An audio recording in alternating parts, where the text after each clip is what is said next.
Hello, I've found myself in a studio with a camera, so I thought I'd take the opportunity. I'm here in Sydney, Australia, to just throw in my thoughts and my 20 years of research now into this whole phenomenon that's unfolding as I speak, called the Occupy movement. Came out of Wall Street, of course. And it's a great thing. It's fantastic that people are waking up to the point where they're saying, I'm a slave and I ain't having it anymore. That's the great Rubicon that needs crossing so we can do something about this. The reason I'm just going to put this information out, people make of it what they will, is there's another agenda going on here too. And if the genuine response to this grotesque enslavement of humanity in terms of finance and in terms of so many other things is going to be challenged effectively, then people need to get streetwise to what this other agenda is. And also the fundamentals of what we're dealing with. So I'm going to take it in stages. First of all, the fundamentals of what we're dealing with. If anything is going to happen that's going to change this tyranny of global banking and global finance, then first of all, the way that money is created, or what passes for money is created, has to fundamentally change. If this doesn't change, nothing's going to change because the power doesn't move. There's no change in the power dynamic of money creation, because people don't realize this in vast, vast numbers, that when you ask the question, how is money created? Where does money come from? People have this kind of feeling, what, it's the government's in it? No. Overwhelmingly, massively overwhelmingly, it is not the government's. It is private banks, which, if you do the research, owned by the same people under different names, the same network under different names. Private banks are creating what we call money out of fresh, bloody air, and then charging us interest on it. And it works like this. If you go into a bank and you borrow $50,000, what does the bank do? Does it move precious metal anywhere? I mean, what does it do? What it does is it types into your account $50,000. And from that moment, you start paying interest on $50,000 that has never, does not, and will never exist. Fresh air, theoretical money called credit. This has been allowed to happen because, again, when you do the research, the same networks that control governments and therefore pass legislation to do with banking are the same networks that control the banks and the banking system. Therefore, laws have been passed called fractional reserve lending that allow banks to lend at least, and my goodness, it's at least, 10 times what they have on deposit. So when you put $1 in a bank, that bank can now lend 9/10 that it does not have. Fresh air, figures on a screen. Not only that, you borrow $50,000 from a bank. What does it do? It types into your account $50,000. Okay, now you're paying interest on it. But you take $10,000 and you say, I'm going to buy that car, and you give $10,000 to the guy who owns the car to buy the car off him. Now the guy who's received your $10,000 that was created out of nothing in the original $50,000 now goes and deposits the 10 grand in his own bank. Now that bank can lend 10 times the 10 grand that was created out of nothing in the first place. This is what's going on. And then if you follow one loan, $50,000 or whatever, you follow that through the banking system, and that one loan allows the banking system as a whole to create phenomenal amounts of non-existent money we call credit from that original non-existent credit loan. This is how the banking system, ladies and gentlemen, have taken the world over. Why wouldn't it when they can do that? And there's another little scam here. All written in on purpose, cold, calculated. When you go into a bank and you borrow $50,000, the bank creates, even in this theoretical, ludicrous way, $50,000. But you're not paying back $50,000, you're paying back $50,000 plus interest. The interest is never created, even as credit, which means a simple fact. At any point in time, coldly calculated, designed to be, there is never anything like enough units of exchange, money, in circulation to pay back all the principal on the debt and all the interest on the outstanding debt. Therefore, people losing their homes, losing their businesses, losing goodness knows what else that they've worked for, is built into the system. Now, when you have a boom and there's an expansion of this non-existent, ludicrous money called credit, then Peter Pays Paul hides to a large extent the fact that we're in this situation where the outstanding debt cannot be paid back or even nearly paid back plus interest because there isn't the units exchange to do it. But when you go into a recession or a depression and there is a contraction of those ludicrous units of exchange in circulation, then it becomes blatantly obvious that there's not enough units of exchange to pay back all the interest on the debt and all the principal, and that's why you get this explosion, which we've got now, of people losing their homes, losing their businesses, losing their land, their farms, etc. And all these tent cities that are appearing around the world. And so we have a system where the private banks, in the end controlled by the same network, not least around the house of Rothschild and others, the Rockefellers too, in America, have been given this level of power to create money and dictate completely, beyond governments, global finance. And that's why they're able to create booms and busts at will. That's why when they want to create a bust and a depression, which they have now, what do? They refuse to issue the same amounts of ludicrous credit units of exchange. And what do we call it? Oh, the banks have got a credit crunch. A credit crunch, what's that? It's suppressing the amount of money in circulation, so by definition creating this situation we're in. The whole money system has been designed from its creation to be a system of human enslavement and human control and human suppression. So first of all, any occupying protests around the world on the agenda has to be the end of private banks being able to create money out of fresh air on a computer screen and charge interest on it. Now here's a question. Why are governments, they're the government after all, don't they make the laws? I heard somewhere they did. Why are they not creating their own currency interest-free and circulating it interest-free? Therefore, it does the job it's supposed to do, which is to be a unit of exchange to overcome the limitations of barter. Why? I've said it already. Because the same networks that control the banks control the governments. And so the governments do not pass legislation saying, well, what are we borrowing fresh air money from the banks for, plus interest, and making the people have to pay in taxation all that stuff back? All we got to do is create our own money interest-free, because you see, at the moment, the very unit of exchange which allows economic activity to happen is created at the very start as a debt by people borrowing money from banks called credit. It's a debt from the start, the very unit of exchange in the world. It's crazy, it's insane. Number two, that has got to go. No more governments, and we need to redefine what we see as government too.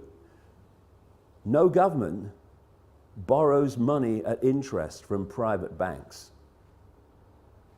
Ludicrous. Then there's another thing. Like I say, whether we have a boom or a bust is decided by this very banking system. because they have what they call an economic cycle. It's total corruption and total manipulation. First of all, they put lots of units of exchange out, credit. Oh, you know, you earn 2 and 6 a week? Okay, have this £500,000 house. Yes, here's the money, take it. And they put lots of units of exchange in circulation. And there's a boom, manufactured, and when people are in a boom and they get confident about their jobs, they go into more debt, bigger house, a bigger car, all the rest of it. And then what they do at an optimum point, this is what they did in 2008, is they take or create an excuse to take money out of circulation. Now the economic activity generated by that amount of money in circulation is no longer possible. And we move over here, fishing line coming in now, to a depression or a slump. People do not lose their homes overwhelmingly because they don't want to work anymore. They lose their homes because there's not enough economic activity to generate the income to pay the mortgage. Companies don't go bust because they think it would be a bit of fun. They go through a bust because there's not enough demand for their products at a time of a downturn when the money in circulation is being reduced. And what happens? The banks that have created this problem in the first place, they take the homes, they take the businesses, they take the land, they take the real wealth for having not been paid back money that has not, does not, and will never exist. This is the power that the governments, controlled by the same network, have given to the banks to control planet Earth. Anything that comes out of these Occupy protests that does not include demands, not taking no for an answer, this has got to go, it's going to change nothing. And there's another couple of things, maybe a few more, that I'd like to get across to those that are brilliantly protesting around the world. Because there's nothing more manipulatable than genuineness that isn't streetwise. And what we need to do, if we're going to really bring an end to this outrageous, inhuman nonsense, is we have to get streetwise pretty damn quick. Because there are people, vultures, flying around, flitting around these protests, not least in Wall Street, trying to direct it in a certain direction that will make the world more enslaved and more unjust than it is now. There's certain coordinates, 3 will do in this presentation, if you like.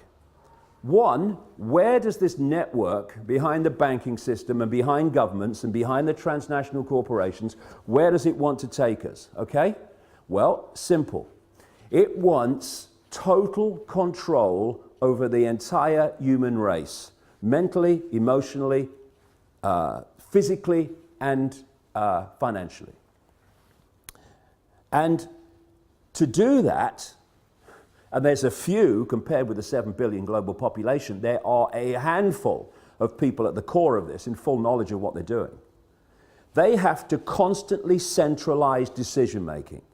Because the more you centralize decision-making, the more power the few have over even greater numbers of people. The other thing that goes on is the more you centralize power, the more power you have centrally to centralize even quicker. So the process of centralization of power, it's been given a word now for a long time called globalization.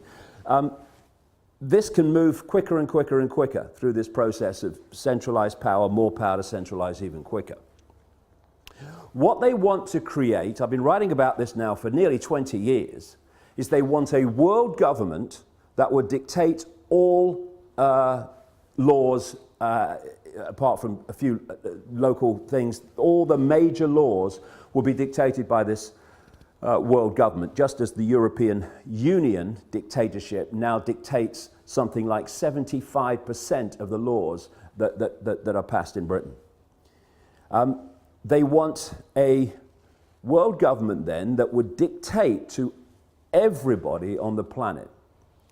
They want a world central bank that would dictate all global finance to every what is now countries, though they want to break them up into regions. They want a world army to impose the will of the world government on anyone that doesn't want to accept it. That's what NATO is now. You know, when they're justifying bombing whole cities of civilians on the pretext of protecting civilians, and they say the world community has decided, we have GH, and the international, that's code for world government. And when they then say, we're going to bring NATO in because the world community has decided, no, actually, America, Britain, France, and one or two others have bloody decided, and Israel. They are talking about NATO as a world army.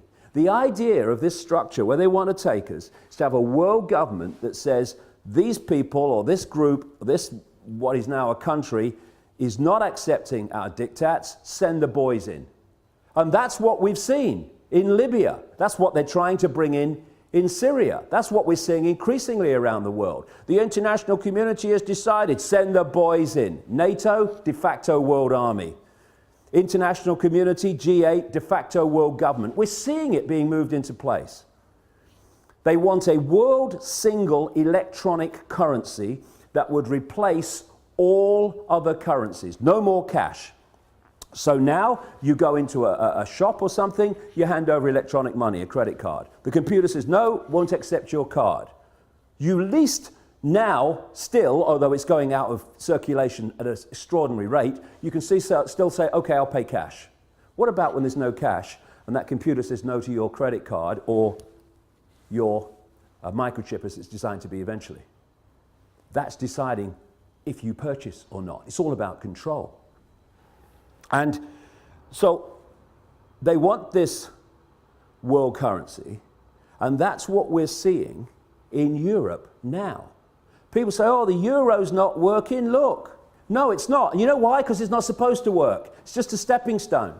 You had all those currencies in Europe, in Italy, in France, all these different currencies. They wanted on the process of getting to this world currency to get rid of them. So they replaced them all, nearly all of them anyway, with the euro.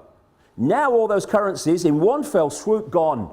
Now we're down to one in Europe, in most countries, the euro. So now what do? They want to make the euro not work as the next stage of getting more and more into this, towards this one world currency. So, another thing to mark the card for anyone involved in these Occupy protests, if any suggestion comes along that we should go to some form of world government, or and they're even talking about it now, to a world central bank and all this stuff, no, no, no. Listen, it's centralization of power in this world that has got us into this mess. If you have diversity of decision making, there's so many points of decision making, no cabal at the center can dictate that or manipulate that on anything like the scale that it can when you have centralization of power. So we've got the European Union, we've got which is a fascist dictatorship or communist dictatorship, whichever we want to call it. We've got this single currency and all the rest of it, all this economic disaster in Europe, all manipulated on purpose, as it is in America and elsewhere. And I'm seeing people say, well, the answer to all the problems caused by this constant centralization of power, we need more centralization of power. Let's go to a world level now.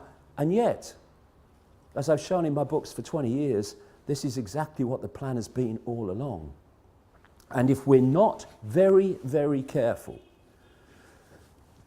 many of the Occupy protesters are going to be manipulated, unless they get streetwise about the game and how it's played.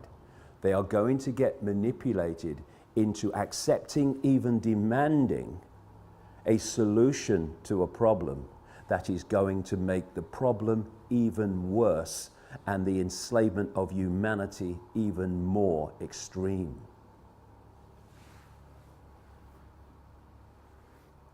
When you look at where they want to take us, which is into this centralized global dictatorship, Then you look at the main technique that they used to take us there. I gave it a name a long time ago now.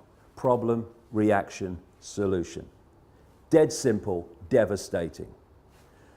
At stage one, you create a problem. You blame someone or something else for it to hide the fact that you're really behind it. You then, through an unquestioning and pathetic media, tell the people the version of the problem you want them to believe. What you want at stage two is the reaction to the problem from the people. Fear, outrage, something must be done. It could be a war, it could be a terrorist attack, like the Mossad American intelligence operation known as 9/11. It could be an economic collapse, whatever. Whatever problem you need to be allowed you to go to stage three of problem, reaction, solution, which is to offer the solutions to the problems you have covertly created and blame someone or something else for it. And those solutions are constantly advancing your agenda to this centralized global dictatorship that I'm talking about. So when you crash the global economy, and when you're moving trillions and trillions of dollars around the world economy every day, that's this network is, you decide if it goes up or down. Nobody else does, you do. And therefore, you can create an economic collapse at will. That's what they did in 2008, and they've gone on with it since. And the idea is that problem is then offered a solution. And people like the Rothschild-controlled bagman and billionaire George Soros, one of the major funders, by the way, into existence of MoveOn.org, which is trying to move in, this Democratic Party-owned, cabal-owned operation, moving in on the Wall Street protests and stuff like that. You can then offer the solutions that Soros and others are offering, which are what? To solve this economic global crash, we need a world central bank. Stands back in amazement. I'm shocked. Knock me down with a feather and I shall swoon. It's so blatant, it's so callable, it's an open book once you do the research and you realize where this is going. And so, it's so vital as we've reached this point, this cusp where so many people have gone through or are going through this process now, where they're saying, I'm a slave and I'm not having it. And then they go to the next stage, which is what we're starting to see.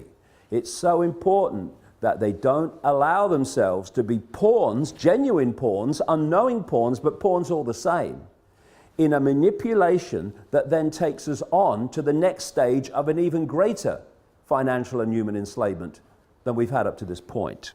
Because this is a vital area.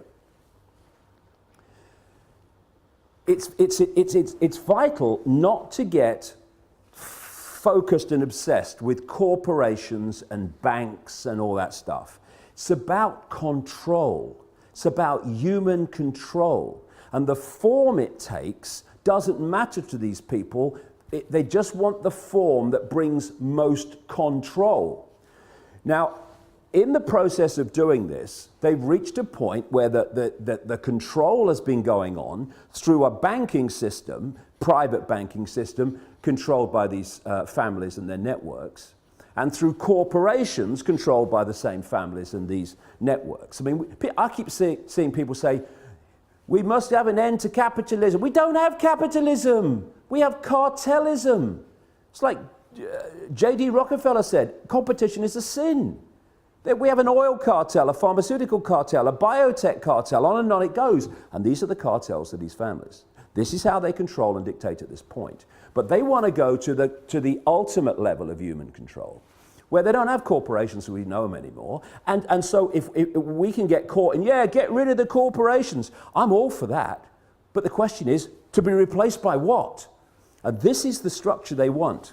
They want the world government, the world central bank, the world currency, the world army to implement the will of the world government, and then they want the world government ministries. Read 1984. George Orwell, real name Eric Blair, wasn't coming from his imagination. He had access to the projected agenda through the Fabian Society. Exactly the same Fabian Society that Aldous Huxley was a member of, and thus had the inside knowledge to write a prophetic novel called Brave New World. They were coming from knowledge of what the projection was. Huxley, it seems, supporting it, and Orwell not supporting it, trying to expose it, but it's still the same source of where it came from. This has been going on for so long. What they want is the world government and then the World Ministry of Oil, which would take over all the oil corporations, all the oil infrastructure, all the oil finance, everything. They want a World Ministry of Health that would take over all the pharmaceuticals and encompass what is now the World Health Organization, a Rockefeller Rothschild creation, by the way. They want a World Ministry of Trade that would encompass the World Trade Organization and dictate global trade from a central point. A World Ministry of this, a World Ministry of Biotech, and all the rest of it. And so they want to absorb the corporations as they are now into these ministries for the ultimate global dictatorship. And the same people behind the banking system now and the corporations now will be controlling the world government and the ministries. But the same thing, but it will go on to a much higher level and a much more coordinated level of human control. So, they will want people, protesters against the outrageous injustices and grotesque actions and behavior of the corporations, to call for the end of the corporations, call for the end of the banks. Yes, fine. But we have to dictate what replaces them. Diversity from the center. Control that people have of their own lives in their own communities, not what they want. And what I have to say, speaking now, I'm seeing happening around the world in these protests, having the cabal you were protesting against dictating what this stuff is replaced by. If we go there, more and more centralization of power, we'll live in a global fascist state within 10 years. Our children and grandchildren will live a lifetime bloody nightmare. Or we can go this way and saying we want power from the center to people in their communities. So no central cabal can dictate the lives of everyone in a country or a state, never mind everybody on the bloody planet. And one final thing. You know, these organizations that move in, like moveon.org, I mean, I wish the bloody would, sooner the bloody better, that are Soros funded and Democrat Party controlled, and all these people. And then I mean, if people, you know, a lot of the people in the protests, if they hear this bit, they'll be going, boo, what are you doing? Because I've seen them do it to people. Global warming caused by humans is a bloody giant hoax. It's been created to justify dramatic changes in society and control in society to advance this very agenda I'm talking about. Because if you're playing problem, reaction, solution, and you want, therefore, to present global change, you've got to generate global problems to which you can offer global solutions. Climate change. Everyone's affected. We need global laws. What's international law, by the way? Oh, international law. International law is law that everyone on the planet is supposed to obey. This is the world government international law coming into place. Anyone does a modicum of basic scientific research, they will see that human-caused climate change, notice it's climate change since temperatures started falling. When they go up again in the sun cycle, it will be global warming again. But do a modicum of research and you find that the whole idea was a scam. Anything that Al Gore's involved is a scam by definition. He knows nothing else. And yet, we're having these organizations like, was it 350.org, and these others. Oh yes, we must have climate change legislation. Yes, come on, build me prison a bit more. Give me some carbon tax. Let's have it. High five. Because that's the way we've got to solve the problem. The way we solve the problem, we take our freaking minds back and stop having them dictated by other people. You must believe this, you must believe that. And again, this might upset a few people. Do you know I don't care? When I see around some of these protests, someone on a microphone speaking the words and then everyone repeats the sentence, then he says another sentence and everyone repeats the sentence, and we want freedom. People say to me, oh yeah, but that's giving everyone a voice. No, it's not. It's giving them the right to repeat what he's saying. It's not giving them a voice. It's turning them into groupthink, which is how we got into this mess. Individual think, unique think. That is what will get us out of it. Breaking out of these patterns of collective response and behavior. So I'm not interested in 350.org. Take your bloody nonsense about climate bloody change and go somewhere else. We're trying to bring about real change here, not selling another aspect of a global agenda. And move on .org and everyone like you go and do your bloody work somewhere else. Take your Soros money somewhere else. This is going to be a revolution that's going to make a difference. It's going to be a revolution of people, not organizations, not cooperating with their own enslavement, individually, and yes, together, collectively. This is a great opportunity to make a difference. But we need to get streetwise, and we need to get these parasites of the genuine energy of the people who've concluded, I'm a slave and I'm not having it, out of this whole deal. Because if we don't, they'll take it over and they'll do what every other one has done when it seems like some change is taking place. Look at Obama. Change, I stand for change. No, you don't. You stand for business as usual and then some, as we've seen. It's just a word.